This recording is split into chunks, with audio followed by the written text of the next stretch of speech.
8 p.m. here in the French capital. You're watching live from Paris on France 24. I'm Tom Burgess-Watson. These are the top stories. President Donald Trump announces on Twitter that Morocco has become the fourth Arab state since August to commit to establishing diplomatic relations with Israel. We'll be live in Jerusalem with our correspondent Iris Makler in just a moment. The battle is far from being won. The words of the French president regarding the COVID-19 situation here in France. He says that plans for easing the lockdown will have to be changed. And EU leaders gather for a two-day summit in Brussels. They say they've managed to resolve a dispute with Hungary and Poland, meaning that the bloc's budget has been salvaged. We'll be live with France 24's Dave Keating in Brussels very shortly.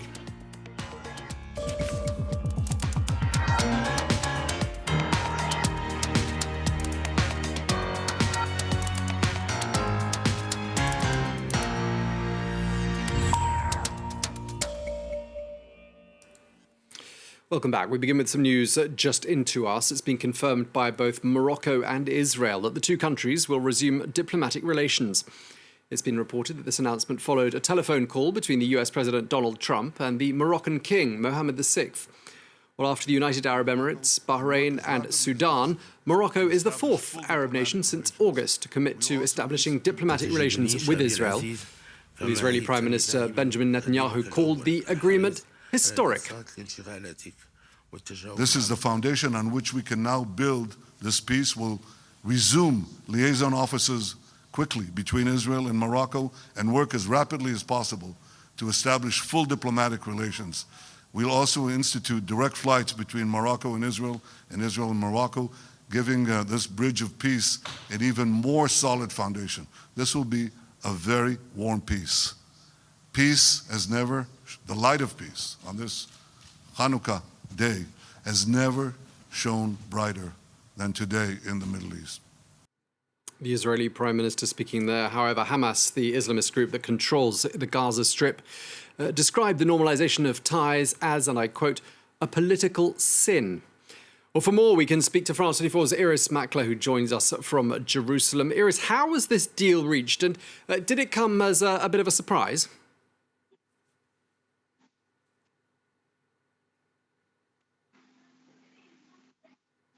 It might have. Its timing, I think, was surprising in that we weren't warned beforehand. Obviously, Israel's prime minister knew, and Washington also informed Israel's defense minister and foreign minister. So there was some backwards and forwards, but the journalists didn't know. I did look back through the archive, and I saw that in August, when the original deal with the Emirates was signed, they were already then, American officials were talking off the record and saying one of the likely number to come into this tent will be Morocco.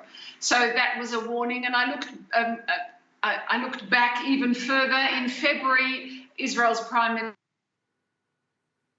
was looking at trying to make a deal that would allow the Western Sahara, would allow the United States to recognise Moroccan authority over the Western Sahara, which is what's happened tonight. So I think we're seeing a deal that's been a long time in the making, but if your eyes were open, you might have known this was coming.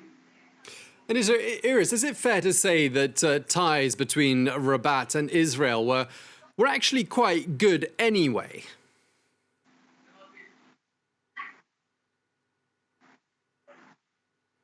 Yes, that's right. It's a resumption of diplomatic ties. They have had diplomatic ties in the past. And during the years when there have not been formal diplomatic ties, Israeli politicians have gone to Morocco. We've seen Israeli tourists, Israeli trade. There's a Jewish community in Morocco that's very well looked after and respected. So I think the relations have been pretty good. This puts them on a formal footing.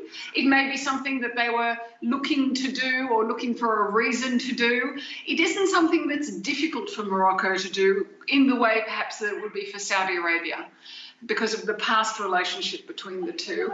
So it is, I mean, we heard the effusive welcome that Israel's Prime Minister gave this news, but it's not as if they were enemy states. OK, well, thank you very much indeed for bringing us up to speed. France 24's Iris Makler in Jerusalem. Thank you so much. Well, let's get some more analysis now from our international affairs editor, Armin Georgian. Armin, as we've been saying, Morocco is the latest in a series of countries to announce that it's going to normalise ties with Israel. Yes, so we've had the United Arab Emirates, we've had Bahrain, we've had Sudan, and now Morocco. And what this shift shows is that the Palestinian issue is no longer, resolving the Palestinian issue is no longer a precondition for those Arab states to normalize relations with Israel. It's interesting when you look at the history between Morocco and Israel itself. As Iris was telling us, they did actually have diplomatic ties before, after the Oslo Accords were signed in the early 1990s, but those relations were those diplomatic relations were broken off after the Intifada in 2000. So that shows you that for the Moroccans back then, there was a direct linkage between the Palestinian issue and diplomatic relations with Israel. Today, the Palestinian issue is, of course, very far from being resolved, and yet Morocco has decided nonetheless to normalize ties, following in the footsteps then of those other three states that I mentioned. Yeah, we've just been looking at President Donald Trump there in the screen behind us with some of the leaders of the countries that have normalized ties with Israel. Now, he's not going to be around in the White House for all that much longer. The Biden administration will be taking over in a few weeks from now. How easy is it going to be then, do you think, for President Joe Biden, to pick up the pieces and pick up where the Trump administration left off? Well, I think this presents President-elect Biden with a real dilemma when it comes to Western Sahara, because that is a pretty old conflict. It is still not resolved, and the sweetener in this deal was clearly from the US to Morocco. If you normalize relations with Israel, we will also recognize your control over Western Sahara.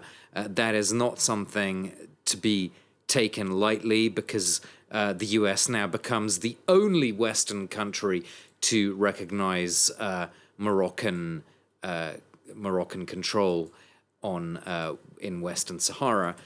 So that does put Joe Biden a bit sort of against the grain, really, in terms of Western countries.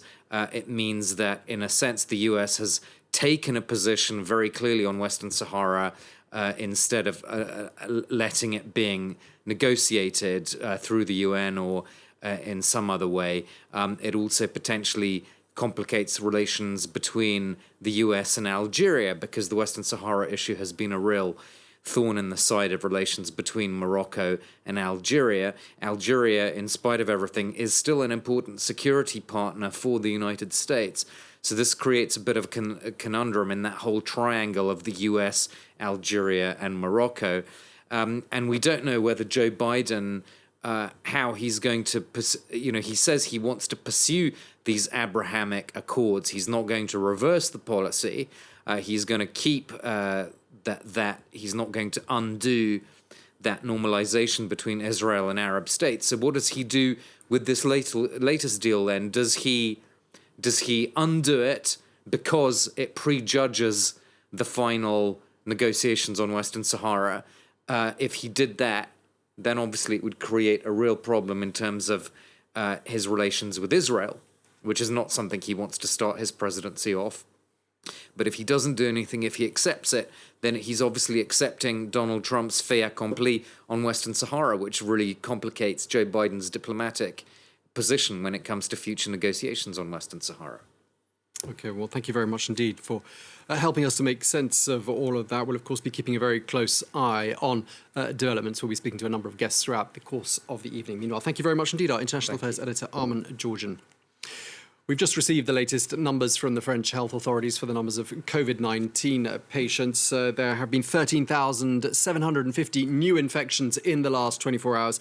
That number is slightly better than the figure announced on Wednesday, which was close to 14,500 new cases. The number of people in hospital is down. The number of people in ICUs across France is also down. But the French Prime Minister Jean Castex said a short while ago that the 6-week-long coronavirus lockdown will be lifted as planned on the 15th of December. However, an 8 p.m. curfew is going to be imposed, which will also apply to New Year's Eve. The Prime Minister said that families will be allowed to travel to celebrate Christmas together, but museums, theatres, cinemas, they're all going to have to stay closed for another 3 weeks. That, the Prime Minister said, is because the number of new COVID-19 infections, although better today, does remain stubbornly high. And he added that the battle is far from being won. Nous sommes sur une sorte de plateau. We have reached a plateau. The number of infections is no longer falling.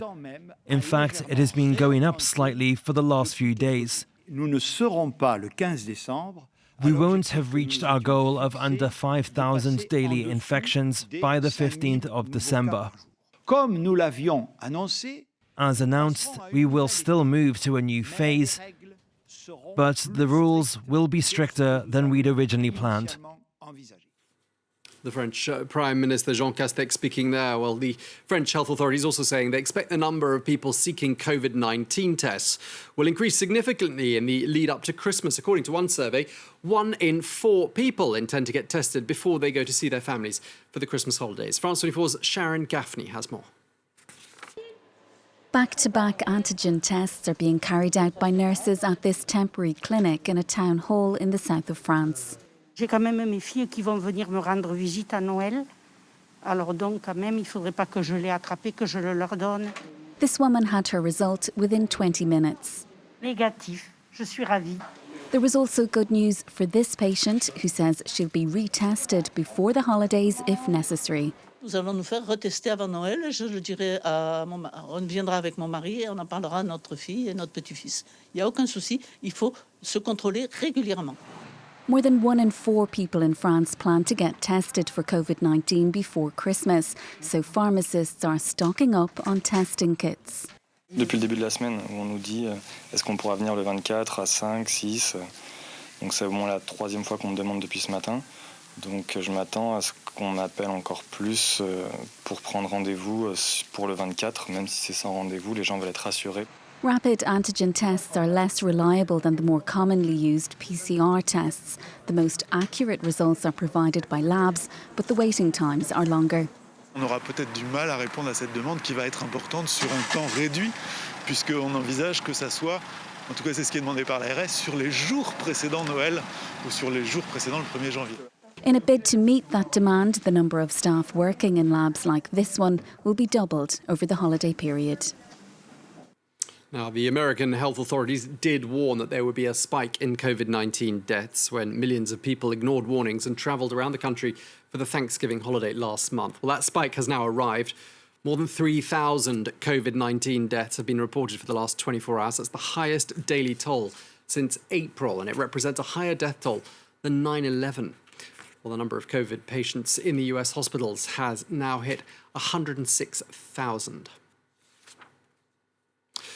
Leaders of the 27 EU member states are gathered in Brussels for a 2-day summit with a long and complicated agenda. But it seems they've got off to a good start as the EU Council President Charles Michel announced just a short while ago that after overcoming objections from Hungary and Poland, they have agreed on a €1.8 trillion budget and coronavirus recovery package. Well, Poland and Hungary had vetoed that deal because the money came with terms and conditions attached, notably respect for democratic freedoms. Well, that dispute has now been resolved, it would appear. Well, France 24's Dave Keating joins us now from Brussels. David, that deal took a while to be reached. How was this outcome achieved then? Well, the deal is based around a compromise that was devised by Germany, which right now is holding the rotating EU presidency. The mechanism would have withheld some funds over the long-term budget, the next 7 years, 2021 to 2027, to any country found violating the rule of law. Hungary and Poland, which are already under investigation for violating the rule of law, didn't like that. So what this compromise does, it doesn't touch the mechanism itself, that stays the same, but they've added an explanatory note to the mechanism, which explains how and when it would be used, which stipulates that it wouldn't be used for political purposes, and most importantly, says that the Commission wouldn't trigger it until after Poland and Hungary have exhausted all legal challenges to the law itself. So Poland and Hungary are still not accepting this mechanism. They say it's illegal, essentially, and they're going to take that case to the European Court of Justice. And under this agreement, the European Commission wouldn't instigate any rule of law mechanism case against any country until the European Court of Justice has ruled that this mechanism is legal. That could take 2 or even 3 years. So it buys both countries some time. Many have pointed out that 2 or 3 years takes Viktor Orban's Fidesz party past the next election in Hungary. So I think that both leaders will be able to return to Poland and Hungary claiming victory. Is it much of a victory? The mechanism is still in place, and they still don't like this mechanism, but this does give them the ability to challenge it in court, and in the meantime, in theory, the Commission will not apply it, although lawyers have noted that maybe this piece of paper is not all that legally sound. And I'm assuming, Dave, there were sort of collective sighs of relief as that budget was signed off on, because let's face it, 1.8 trillion euros is a huge amount of money by anybody's standards. Yeah, this was getting very scary right up to the line here. This was an agreement that was reached back in July. 1.8 trillion is a huge amount. The reason that's so big is because this budget contains the 750 billion euro recovery fund. That money is supposed to be going out very soon. It's designed to help the EU through the coronavirus recession, get Europe back on its feet. So that money was very, very badly needed.